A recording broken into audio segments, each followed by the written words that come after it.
నమస్కారం. ఆధ్యాత్మిక సుధాసాగరం ధర్మ సందేహాలు ప్రత్యేక కార్యక్రమానికి సాదర స్వాగతం. శ్రావణ మాసంలో ప్రతిరోజు ఓ పర్వదినమే, ప్రతి పర్వదినము పుణ్యప్రదమే. ఇంతటి శుభప్రదమైన ఈ శ్రావణ మాసంలో సంతాన భాగ్యాన్ని కోరుకునే వారికి కూడా ఓ విశిష్టమైన రోజుంది. అదే శ్రీ మహావిష్ణువును విశేషంగా ఆరాధించే శ్రావణ పుత్రద ఏకాదశి. ఏకాదశి అంటేనే శ్రీహరికి ఎంతో ప్రీతికరమైంది. అందున శ్రావణ మాసంలో వచ్చే పుత్రద ఏకాదశి మరింత విశిష్టమైనది. ఈ నేపథ్యంలో పుత్ర సంతానాన్ని ఆకాంక్షించేవారు ఆ రోజు ఆచరించాల్సిన విధి విధానాలు తదితర అంశాలకు సంబంధించి ప్రేక్షకులు ఎన్నో సందేహాలను ఉత్తరాల ద్వారా, ఈమెయిల్స్ ద్వారా మన ఈ కార్యక్రమానికి రాసి పంపించారు. వాటన్నిటికీ శాస్త్రీయ సమాధానాలు అందించడానికి మన ముందున్నారు మీ అందరికీ సుపరిచితులైన ప్రముఖ ఆధ్యాత్మికవేత్త సూక్తి సుధాకర డాక్టర్ అన్నదానం చిదంబర శాస్త్రి గారు. వారితో మాట్లాడి మరిన్ని విషయాలు వారి మాటలో తెలుసుకుందాం. ఈనాటి కార్యక్రమాన్ని ప్రారంభిద్దాం. నమస్కారం అండి. నమస్కారం అమ్మా. మొదటి ఉత్తరం చూద్దామండి. ప్రమీల ఈమెయిల్ ద్వారా రాస్తున్నారు.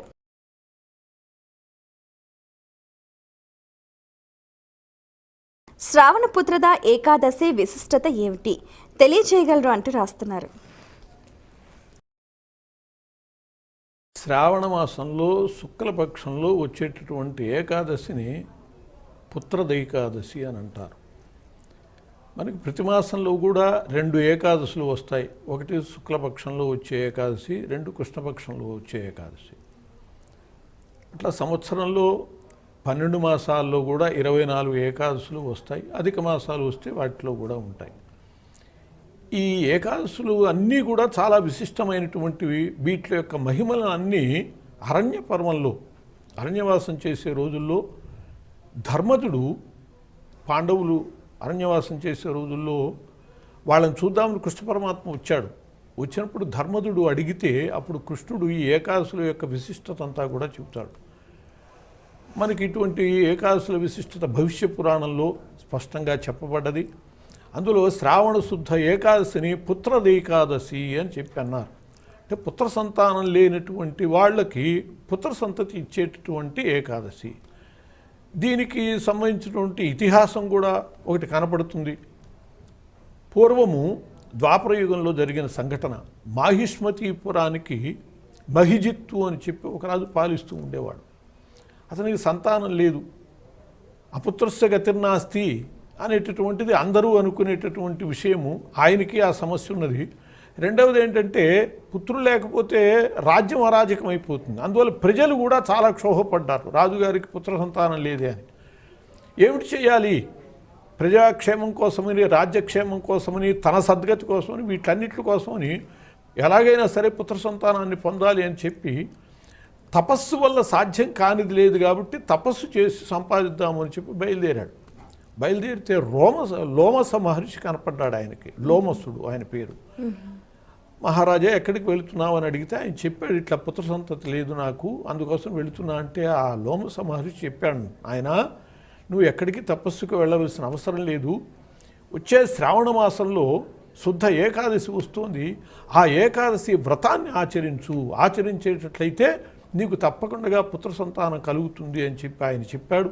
అట్లాగే మహిజిత్తు రాజ్యానికి వచ్చి ప్రజలకు ఆ విషయం తెలియజేస్తే, మహారాజా మేము కూడా ఉపవాస దీక్ష చేస్తాం, వ్రతం చేస్తాం, నీకు పుత్ర సంతానం కలగటం కోసమని, రాజ్యానికి ఒక ఉత్తమ నాయకుడు రాజు రావటం కోసం మేమందరం చేస్తామని చెప్పి మహిజిత్తు ప్రజలు కూడా ఏకాదశి వ్రతం చేశారు. దానివల్ల మహిజిత్తుకి ఒక సుపుత్రుడు కలిగాడు అని చెప్పి మనకి ఆ ద్వాపరయుగ గాథ కనపడుతుంది భవిష్య పురాణంలో. ఆ కారణంగా ఈ శుక్లపక్ష ఏకాదశిని పుత్రద ఏకాదశి, పుత్ర ద ఏకాదశి, దా అంటే ఇచ్చేటటువంటిది, పుత్రుల్ని దా ఇచ్చేటటువంటిది ఏకాదశి కాబట్టి పుత్రద ఏకాదశి అని చెప్పి దానికి పేరు వచ్చింది. మరో ఉత్తరం చూద్దామండి. శేషు వైజాగ్ నుంచి రాస్తున్నారు.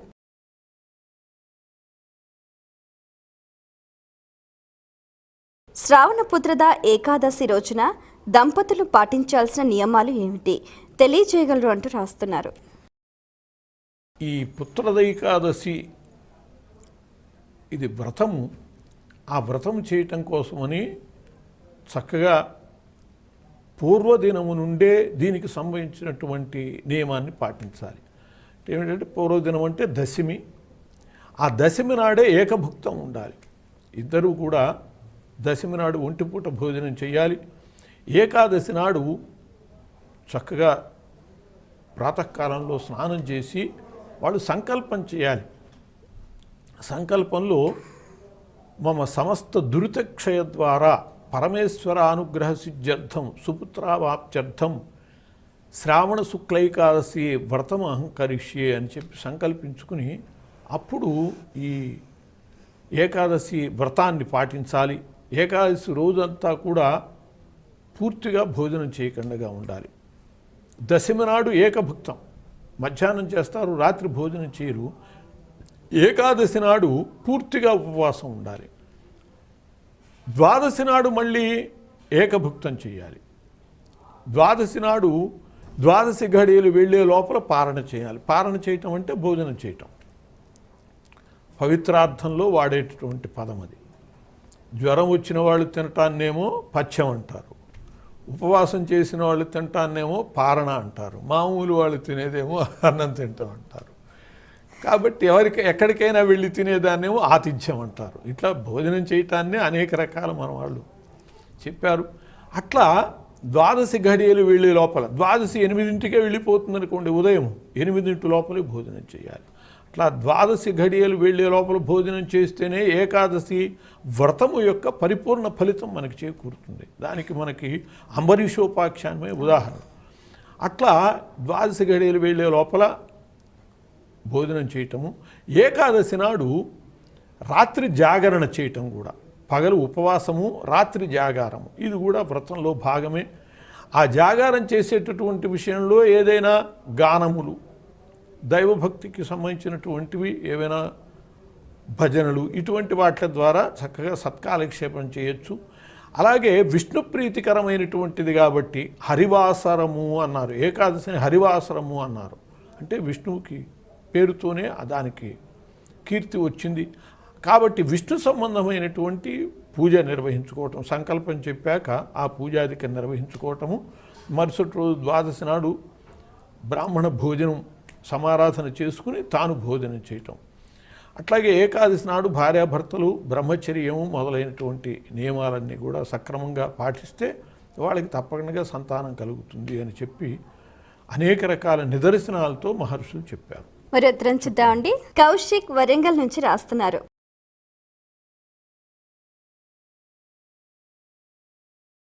జ్యోతిషపరంగా సంతానం కలగకపోవటానికి ఉన్న దోషాలేమిటి తెలియజేయగలరు అంటూ రాస్తున్నారు. సంతానం కలగకపోవటానికి జ్యోతిషపరంగా చూస్తే పంచమ భావం ప్రధాన కారణం.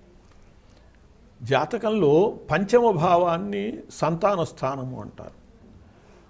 అలాగే పంచమ కారకుడు గురుడు. ఈ గురుడు పంచమ స్థానంలో ఉంటే కూడా కాస్త భంగం జరుగుతుంది. కారక గ్రహం కారక స్థానంలో ఉంటే ఆ భావాన్ని దెబ్బతీస్తాడు అని చెప్పి అదొక శాస్త్ర నియమం ఉన్నది.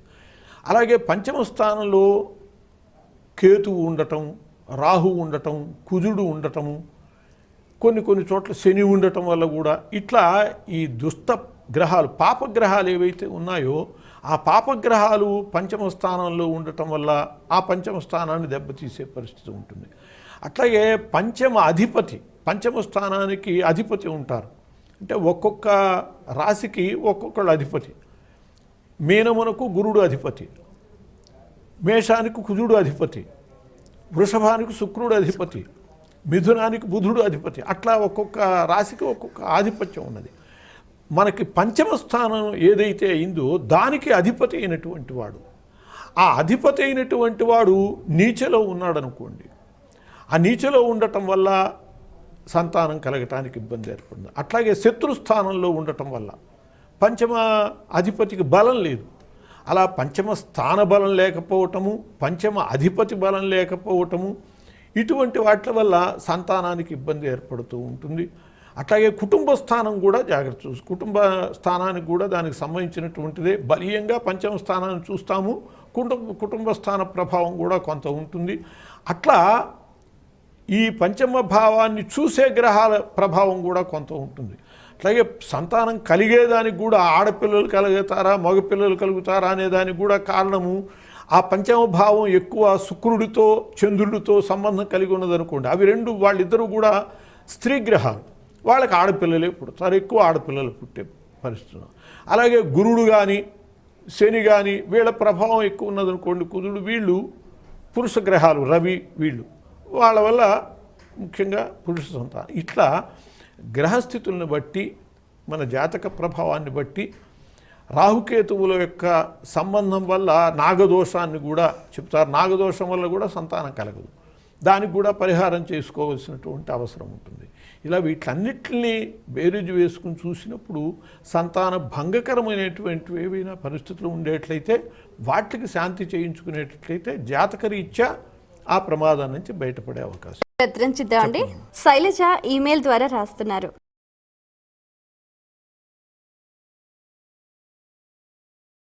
పుత్ర సంతానం కోరేవారు నిత్యం పఠించాల్సిన శ్లోకాలేమిటి తెలియచేయగలరు అంటూ రాస్తున్నారు. పుత్ర సంతానం కోరేటటువంటి వాళ్ళకి పుత్ర సంతతిని పొందటం కోసమని కొన్ని రకాల ప్రార్థనలు ఉన్నాయి. సంతాన హనుమన్ మంత్రము అని ఉన్నది. ఆ సంతాన హనుమన్ మంత్రం చేసుకోవటం, లేదు ఆ మంత్రం ఉపదేశం పొందినటువంటి వాళ్ళు సంతాన హనుమత్ ధ్యానం చేసుకోవటం. అంజనాసుత దేవేశే కేసరి ప్రియనందన, ఆ ఆంజనేయ స్వామికి సంబంధించినటువంటి ఆ సంతాన హనుమత్ ధ్యానంలో దేహిమే తనయం శీఘ్రం సర్వభాగ్యనిధిం ప్రభు, నాకు సమస్త సంపదలు భాగ్యములు కలిగినటువంటి అదృష్టములు కలిగినటువంటి తనయుణ్ణి ఇయ్యి, పుత్రుణ్ణి ఇయ్యి అని చెప్పి ధ్యానంలోనే ఉంటుంది. అట్లా పుత్ర సంతతి కోసమని సంతాన గోపాలము, సంతాన హనుమంతము, ఇట్లా చాలా దేవతలకు సంబంధించి సంతాన ధ్యానాలు మంత్రాలు ఉన్నాయి. వాటిని చేయటం వల్ల పుత్ర సంతానం కలిగేటటువంటి అవకాశం ఉన్నది. పుత్రదైకాదశి ఒకటి ఉండనే ఉన్నది. అట్లాగే స్తోత్రాలలో కూడా కుమారస్వామికి సంబంధించినటువంటి విశ్వామిత్రుడు చెప్పిన స్తోత్రం ఉన్నది. ఆ విశ్వామిత్రుడు చెప్పిన కుమారస్వామి స్తోత్రం చేసినా కూడా పుత్ర సంతానం కలుగుతుంది. అట్లాగే కుజస్తోత్రం వల్ల కూడా పుత్రాందేహి అని చెప్పి కోరేటటువంటి స్తోత్రం ఉన్నది. దానివల్ల కూడా పుత్ర సంతతి కలుగుతుంది. అలా పుత్ర సంతానం పొందటం కోసమని ముఖ్యంగా పున్నామంలో నరకాత్రాయతే ఇది పుత్ర అని చెప్పి అన్నారు. తనకి కర్మలు సక్రమంగా జరిగితే ఉత్తమ గతులు ఏర్పడతాయి. కాబట్టి అటువంటి కర్మని నిర్వహించటానికి శ్రద్ధగా, తన కొడుకైతే శ్రద్ధగా చేస్తాడు, వీడికి కర్తృత్వం ఎవరి మీదో పెడితే వాళ్ళకి ఇంత శ్రద్ధ ఉంటుందని చెప్పేది ఉంది. కాబట్టి అటువంటి పుత్రుడి వల్ల సద్గతులు కలుగుతాయని చెప్పి పుత్ర సంతానాన్ని కోరటము, దానికోసమని ఇటువంటివి చేసేటట్లయితే పుత్ర సంతానం కలుగుతుంది. మరి ఉత్తరం చూద్దామండి. శ్రీకర్ హైదరాబాద్ నుంచి రాస్తున్నారు.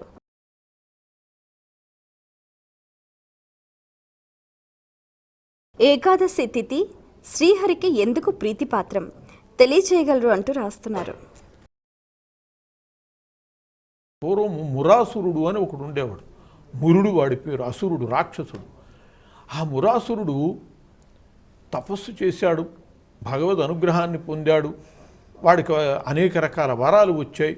ఎప్పుడైతే వరాలు వచ్చాయో మంచివాడికైతే అదే వరాల వల్ల మంచి చేయబుద్ధి అవుతుంది, దుష్టుడికి అదే బలం వచ్చినప్పుడు చెడు చేయబుద్ధి అవుతుంది. మంచివాడి చేతిలో కత్తి ఉంటే వాడు పళ్ళు కోసుకోవటానికి వాడతాడు, దుర్మార్గుడి చేతిలో కత్తి ఉంటే వాడు హత్యలు చేయడానికి వాడతాడు. కాబట్టి ఒకే సాధనాన్ని మంచివాడు ఒక రకంగా వినియోగించుకుంటాడు, దుష్టుడు మరో రకంగా.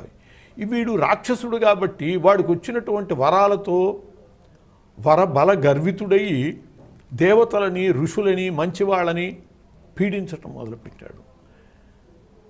లోకాలన్నీ కూడా బాధపడుతూ విష్ణుమూర్తిని ఆశ్రయించాయి. జగద్రక్షకుడు కాబట్టి అయ్యా ఈ మురాసురుడి నుంచి మాకు రక్షణ కలిగించవలసిందే అని కోరుకుంటే అప్పుడు శ్రీ మహావిష్ణువు వాడిని సంహరించటానికి పూనుకున్నాడు. వాడితో చాలా ఘోరమైనటువంటి యుద్ధం జరిగింది. ఆ యుద్ధంలో వాడికి ఇంకా శక్తి పెరుగుతోంది, విష్ణుమూర్తి అలసట చెందాడు. కాబట్టి కొంత విశ్రాంతి తీసుకుంటే కానీ మళ్ళీ యుద్ధం కొనసాగించలేను అని అనిపించింది విష్ణుమూర్తికి. సాక్షాత్తు శ్రీమన్నారాయణుడికి విశ్రాంతి అవసరం ఏమిటి అంటే వాళ్ళు ఏది చేసినా దానికి చాలా బలీయమైన కారణం ఉంటుంది. అందుకోసం ఆయన ఏం చేశాడంటే యుద్ధాన్ని విరమించి అక్కడి నుంచి పరిగెత్తుకుని పలాయనం చిత్తగించాడు. అది పిరికితనమో లేకపోతే అసమర్థతో అని మనం అనుకుంటే అది పొరపాటు. కృష్ణ పరమాత్మ మరి ఒక్కొక్క రాక్షసుడిని ఒక్కొక్క రకంగా సంహరించాడు. అట్లా విష్ణుమూర్తి కూడా పరిగెత్తి వెళ్ళి ఒక గుహలో విశ్రాంతి తీసుకుంటున్నాడు. వీడు వెతికాడు, ఎక్కడున్నాడో వెతుక్కుంటూ వెళ్ళి ఆ గుహ దగ్గరికి వెళ్ళాడు. గుహ దగ్గరికి వెళ్ళి ఆ విష్ణుమూర్తిని సంహరించేద్దాము అని చెప్పి అమాంతం కత్తి ఎత్తాడు. ఖడ్గాన్ని ఎత్తేటప్పటికల్లా ఆ విష్ణుమూర్తిలోంచి ఒక శక్తి వచ్చింది బయటికి. వచ్చి వాడి చేతిలో ఉన్నటువంటి ఖడ్గాన్ని తీసుకుని వాడిని సంహరించేసేయటం జరిగింది. అంటే వాడికి మరణము ఆ శక్తి వల్ల జరగాల్సి ఉన్నది. అందుకోసమే విష్ణుమూర్తి ఇది కల్పించాడు. సరే, ఈ సందడిలో విష్ణుమూర్తి నిద్ర నుంచి మేల్కొన్నాడు. బడలికతో విశ్రాంతి తీసుకున్నటువంటి వాడు మేల్కొని, ఎవరమ్మా నువ్వు, ఎవరు, ఏంటి జరిగింది అని అంటే అప్పుడు ఆమె చెప్పింది, మహానుభావ, నేను నీ దేహము నుంచే పుట్టినటువంటి దాన్ని, నన్ను ఏకాదశి అంటారు. ఆ రోజు ఏకాదశి కాబట్టి దానికి ఏకాదశి అని నామకరణం చేయటం జరిగింది. ఈ మురాసురుడు నిన్ను సంహరించకపోతూ ఉంటే నేనే వాడిని సంహరించాను అని చెప్పి విష్ణుమూర్తి యొక్క అనుగ్రహానికి పాత్రురాలు అవ్వటం వల్ల ఆమెకి వరాలు ఇచ్చాడు విష్ణుమూర్తి. అమ్మాయి, నీ పేరుతో ఈ తిథి ఏకాదశి శాశ్వతమైనటువంటి కీర్తి పొందుతుంది, నీకు ఆ కీర్తి శాశ్వతంగా ఉంటుంది అని చెప్పి. రెండవది, నాకు చాలా ఇష్టురాలు అవుతావు నువ్వు అని చెప్పి, కాబట్టి ఏకాదశి అంటే విష్ణుమూర్తికి అంత ఇష్టం.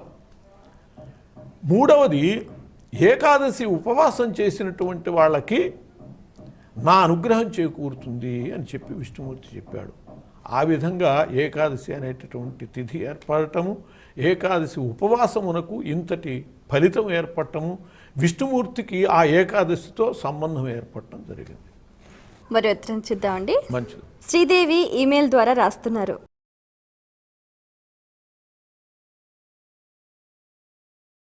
ఏకాదశి రోజున ఎందుకు ఉపవాసం ఉండాలి తెలియచేయగలరు అంటూ రాస్తున్నారు. ఏకాదశి ఉపవాసం అనేటటువంటిది మనం ఆధ్యాత్మిక కోణంలో చూసినప్పుడు శాస్త్ర విధి. అది ఏకాదశి నాడు భోజనం చేయకూడదు, ఉపవాసం ఉండాలి అనేటటువంటిది.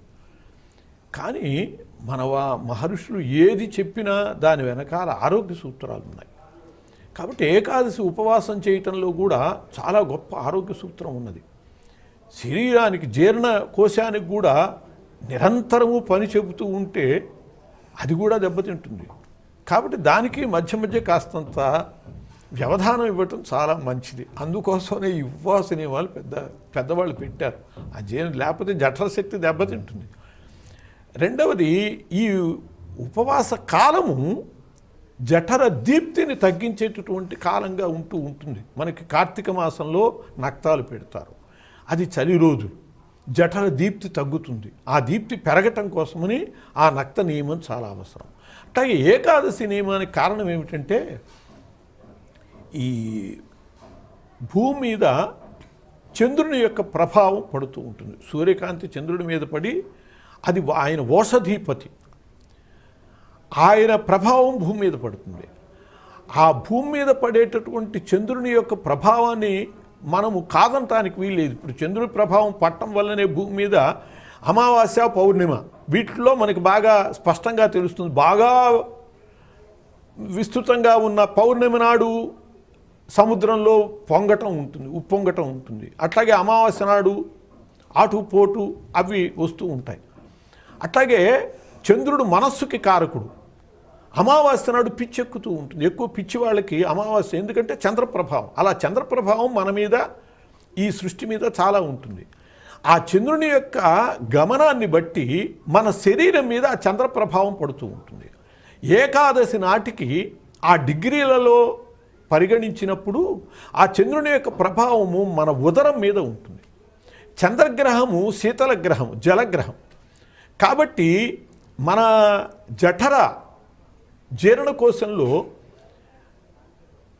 ఆ జల సంబంధం, అంటే అగ్ని నీళ్లుంటే అగ్ని పనిచేయదు కదా, జఠరాగ్ని పనిచేయటానికి భంగకరమైనటువంటి శీతల వాతావరణం ఏర్పడుతుంది ఏకాదశి నాడు. అందువల్ల అగ్ని మాంద్యానికి పరిస్థితి అవకాశం ఉంటుంది. అందుకోసం అవాళ్ళ ఏమీ తినకండగా ఉండటం మంచిది.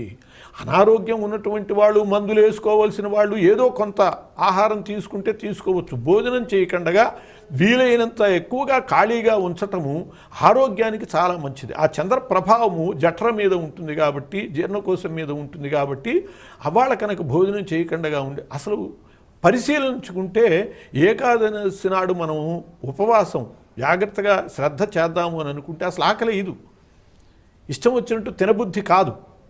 మనం ఏంటంటే ఉపవాసము అనుకునేటప్పటికే మనకు ఆకలి ఎక్కువైపోతుంది. ఇది మనిషి యొక్క బలహీనత. కరెంట్ ఉండదేమో అంటే అదేదో చాలా బాధ మొదలవుతుంది. ఉపవాసము అంటే ముందే మన జాగ్రత్త ఎక్కువ లిస్టులన్నీ తయారు చేసుకుంటాం. కాబట్టి నియమంగా కనుక ఉండాలి అనేకంటే ఏకాదశి నాడు అసలు ఆకలి కూడా తక్కువగా ఉంటుంది జీర్ణకోశం మీద చంద్ర ప్రభావం వల్ల. అందువల్ల వాళ్ళ ఉపవాసం చేయటము ఆరోగ్య సూత్రం, చాలా ఆరోగ్యానికి చాలా ముఖ్యమైనటువంటిది. అలా ఆరోగ్యాన్ని దృష్టిలో పెట్టుకుని, ఆధ్యాత్మికతను దృష్టిలో పెట్టుకుని కూడా ఏకాదశి నాడు ఉపవాసం చేయమని చెప్పి మహర్షులు తెలియజేశారు. చాలా సంతోషం అండి. మీ అమూల్యమైన సమయాన్ని కేటాయించి మా ప్రేక్షకుల ధర్మ సందేహాలకు శాస్త్రీయ సమాధానాలు అందించినందుకు ధన్యవాదాలు. నమస్కారం అమ్మా.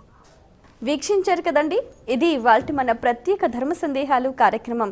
పుత్రద ఏకాదశి ఆచరణ చేసి మీరు కూడా సత్సంతానాన్ని పొంగే ప్రయత్నం చేయండి. అలాగే మీకు కూడా ఇంకా ఏవైనా ఆధ్యాత్మిక ధర్మ సందేహాలు కలిగితే మా ఈ కార్యక్రమానికి మీ సందేహాలని క్లుప్తంగా సూటిగా రాసి పంపించండి.